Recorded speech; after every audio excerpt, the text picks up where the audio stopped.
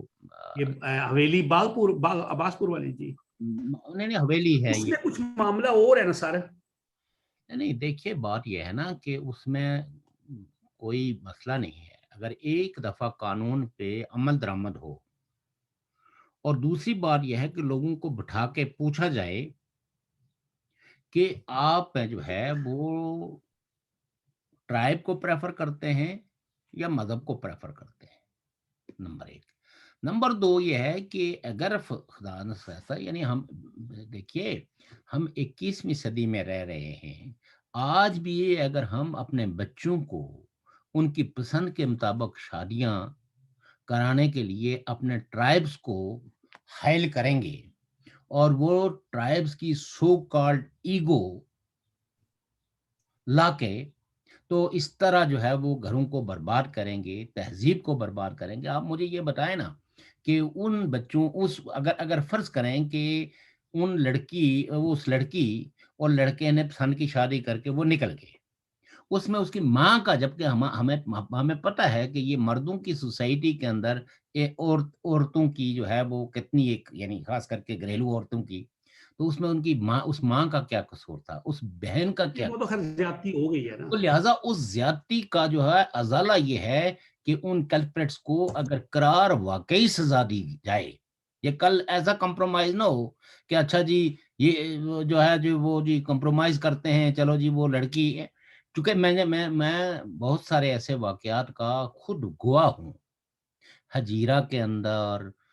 ٹائن ٹال کوٹ کے اندر, ٹوپا گراولا کوٹ کے اندر, اسی طریقے سے باغ کے اندر, یہ ایسے یہ سیریز آف انسیڈنٹس ہیں. لیکن ہم جس وقت وہاں تھے ہم نے کسی واقعے کو بھی جو ہے نا ان اٹینڈڈ نہیں رہنے دیا، اس پہ باقاعدہ اپنا احتجاج ریکارڈ کروایا، اور نتیجہ یہ ہے کہ کلپریٹس کو بھاری سزائیں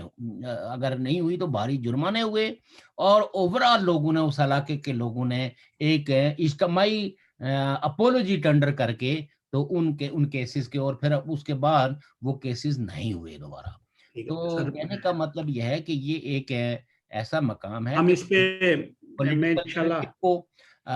جو ہے وہ اپنا کردار ادا کرنا چاہیے۔ اس میں پیپلز پارٹی ہے، مسلم کانفرنس ہے، مسلم لیگ نون ہے، دیگر جو وہاں کی جو حکمران پارٹیاں ہیں، ان پارٹیوں کو اس واقعے پہ بالکل کوئی کمپرومائزنگ رویہ اختیار نہیں کرنا چاہیے، بلکہ ایسے لوگوں کو جنہوں نے یہ بھیانک فعل کیا ہے،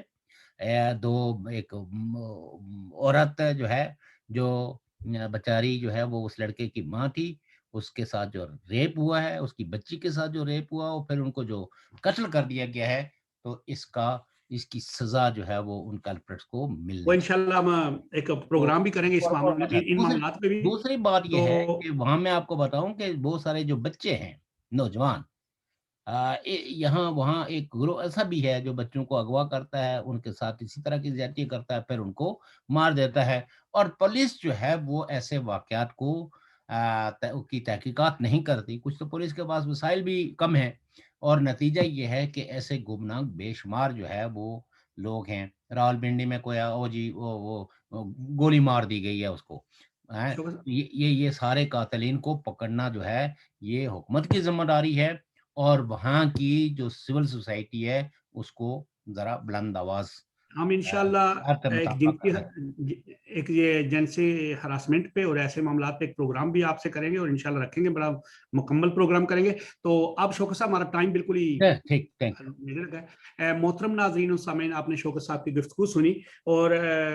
ہم نے شوکت صاحب نے جو بات کی ہے وہ پاکستان میں یہ ہے کہ وہ لینڈ مافیا قبضہ گروپ جو ہے، وہ جو غریبوں کی جائیدادوں کو ہتھیار لیتے ہیں، ان کی زمینوں پہ قبضے کر لیتے ہیں، اس کے بارے میں ایک ایشو تھا۔ وہ جو مظاہرہ ہوا، پھر اس کو ایک مظاہرے کو دوسرا رنگ دے دیا گیا، وہ ہمیشہ ایسے ہوتا ہے، طاقتور حلقے ایسے کرتے ہیں۔ تو دوسری جو شوکت صاحب نے آزاد کشمیر کے بارے میں بات کی، وہ جنسی ہراسمنٹ، اور اس پہ بھی ہم ایک پروگرام کریں گے۔ اور اب میں آپ سے اجازت چاہتا ہوں۔